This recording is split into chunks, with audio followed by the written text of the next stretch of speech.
Hello বন্ধুরা, কাল ছিল দীপনের বার্থডে, তাই আমরা ওকে নিয়ে চলে গেছিলাম ওর জন্য একটা গিফট কিনতে। তারপর সন্ধ্যাবেলায় চলে গিয়েছিলাম ওদের বাড়িতে।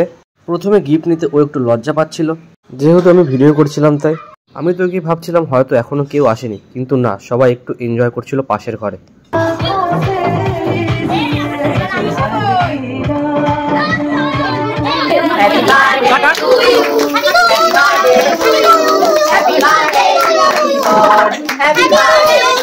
কিছুক্ষণ পর কেক কাটা হলো এবং সবাই ওকে একে একে আশীর্বাদ করে নিচ্ছিল।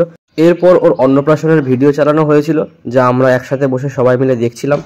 এরপর আমাদের খেতে দিয়ে দিয়েছিল, কারণ অনেকটাই রাত হয়ে গিয়েছিল। আর মেনুতে ছিল বিরিয়ানি। বিরিয়ানি খেতে কারই না ভালো লাগে, আর শীতকাল হলে একটু বেশিই জমে যায়। বিরিয়ানিটা দীপনের মা নিজেই বাড়িতে বানিয়েছিল। বিরিয়ানিটা দুর্দান্ত হয়েছিল। আমি তো বন্ধুরা দুবার নিয়েছিলাম। তারপর ছিল পায়েস আর মিষ্টি। তো বন্ধুরা, আজকের ভিডিওটা এই পর্যন্তই। দেখা হচ্ছে নেক্সট ভিডিওটা। টাটা।